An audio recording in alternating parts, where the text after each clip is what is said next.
Okay, good morning everybody. Today we have come to Brushy Mountain State Penitentiary. We've been forced out of our house by the estate sale people who are getting ready to sell everything that we own basically.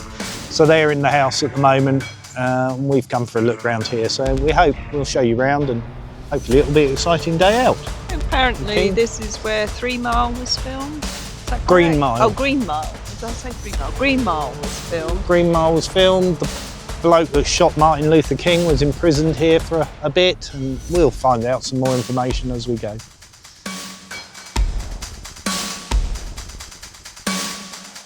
Okay, so here we go, driving into prison. Some food before we start. Let's have a big old potato thing. It's huge. I had some pulled pork. Looks massive. I don't think we'll get through it all somehow. I'm not sure the prisoners got fed like this. Very good lunch, $30 for yeah, what was a really nice lunch. It was actually. Even had some pudding with it for free.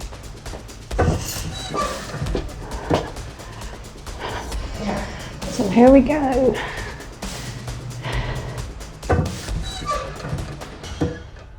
Welcome to historic Brushy Mountain State Penitentiary. First opened its wooden doors in 1896. Built by the hands of the original 210 inmates.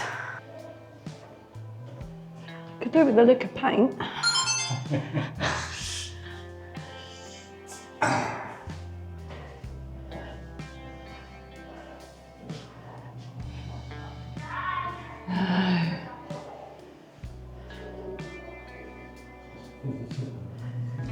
No, prisoner shakedown there, keeping count. The count room tracked all the movements of the prisoners going in and out, whether arriving at the end of the line for the first time, heading to hospital for medical care, transitioning to another prison, or travelling to and from the courthouse.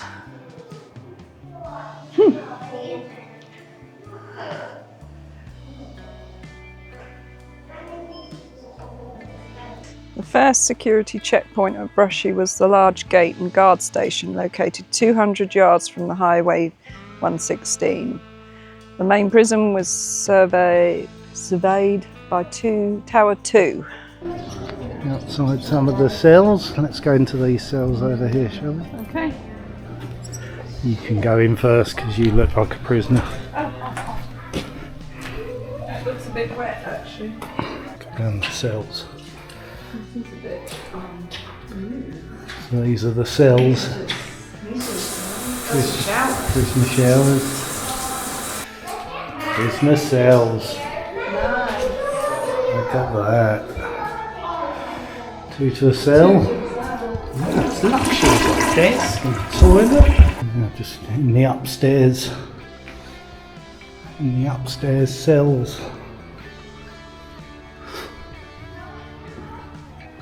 It really doesn't feel like a very nice place to spend a few years. And some more down here, more cells here. These ones look, I was going to say in better condition, but I don't know. More up there.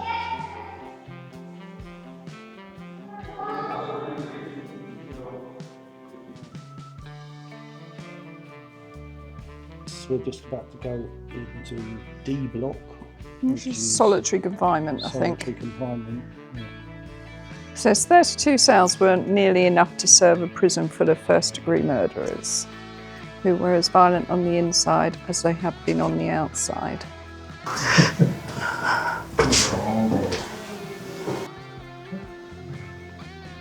Oh!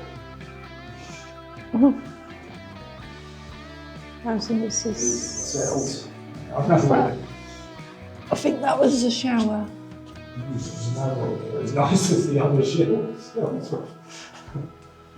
Could be called luxury. Oh my God. So apparently an inmate took an officer and held him hostage. Oh, but it was all okay. There was no gun, just a bar of soap in the shape of a gun, covered in shoe polish. Right, I guess you've got to be inventive.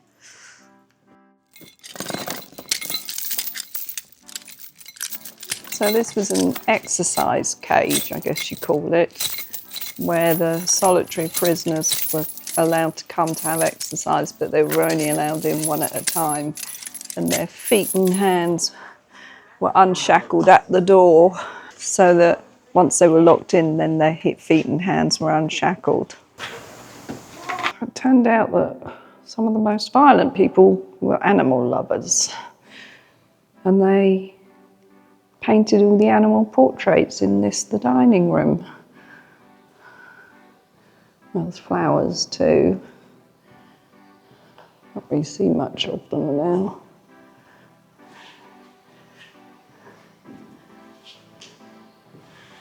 So 3 times a day, every cell door opened on an entire block, and the guards marched in 200 inmates, single file. And the surrounding 60-acre farm provided the food. Nice. Murder and mayhem. Presumably this was the kitchen where it was all prepared. So that's where you come to get your portion of daily slops, probably. This is inside the kitchen.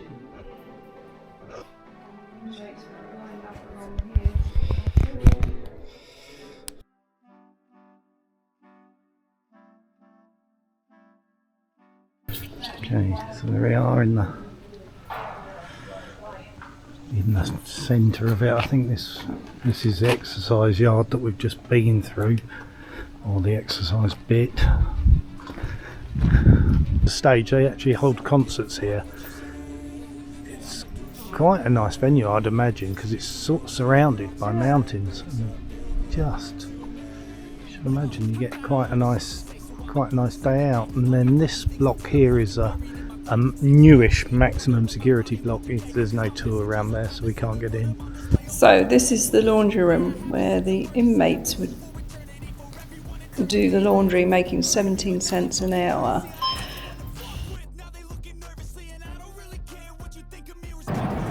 These are some books that have been based here, including Silence of the Lambs. I might have to look into that. I don't know what part was based here.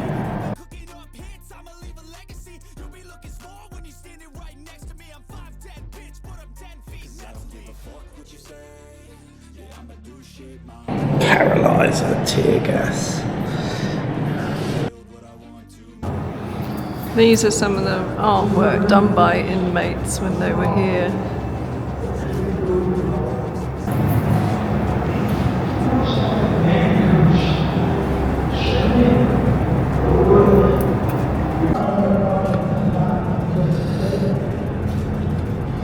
James Earl Ray's escape ladder. No doubt some bits of old pipe. And some of his original artwork. These are some of the artwork done by inmates.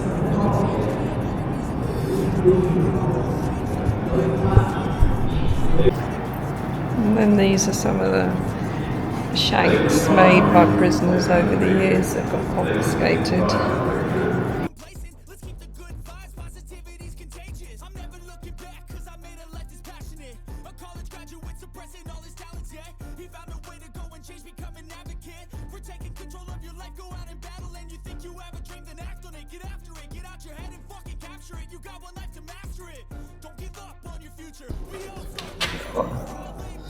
So this is the hole where they put dangerous inmates for days, weeks or even months at a time if the warden deemed it right. The hole wasn't just about solitary confinement to a 6 foot, 3 foot, 8 foot space. It was far worse. The inhabitants were once treated to suspension torture, tied by their thumbs to pulley cords hanging from the ceiling, toes barely touching for up to 30 minutes. This went on until 1905, when the practice was deemed inhumane. It's probably been brought back now. while the size of the hole was increased to 4 foot by 8 foot by 10, spacious. When the new prison opened in 1933, it was still a dreadfully dark dungeon containing just a mattress and 2 buckets, one for fresh water, the other for a toilet. Well, there's several of them. Oh, they're delightful.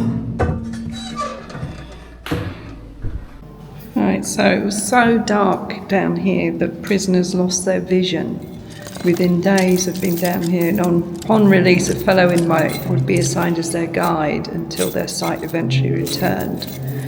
The extreme physical, mental and emotional effects of solitary confinement were in such dire conditions that the warden was said to have come down and visited prisoners in the middle of the night to check on their well-being, although for some it was not enough. So that was our visit to Brushy Mountain State Penitentiary. It was very interesting.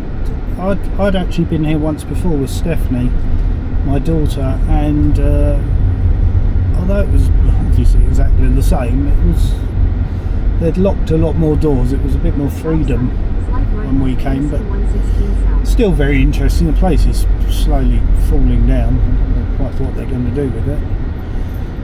But did you enjoy it? Yes, no, I thought it was very interesting. I really enjoyed it. It was, horrific to think what went on there, really. And I found out it only shut down in 2009, so I was actually living here in Tennessee when it was open, and I had no idea it was here. Certainly. But it sounds like it held the most violent criminals. It sounded horrific. Had some not very nice people in it. Yeah. Certainly. Anyway, so we're heading back home now. We were hoping to go to Oak Ridge, which, well, it's a secret, so I can't tell you. It's a secret city. It's a secret city, so I can't tell you about it. I can. It's one of the 3 places that helped develop the atom bomb during the war, and it was a completely secret place. And if any of you have ever seen Oppenheimer, the movie, it sort of features in that. That's one of the places where it was developed. And what was that really good book we read? Oh, The Women of the Secret City. Women of the Secret City. Excellent book if you ever want a good book to read. Yeah. So it's still there. It's still a nuclear facility or a test research it's a facility. nuclear laboratory. Still active, but it's a lot less secret now. Like, we know where it is. Anyway, maybe, I don't know, maybe when we come back in September we might get a chance to show you around out there. It would be nice, because it is a sort of one of the features of this area. But anyway, we'll head back home now, see how the estate sale people have gotten with their pricing up. Yep. See if we've got room to sit down anywhere. Yeah, see if we can got any furniture left. Okay.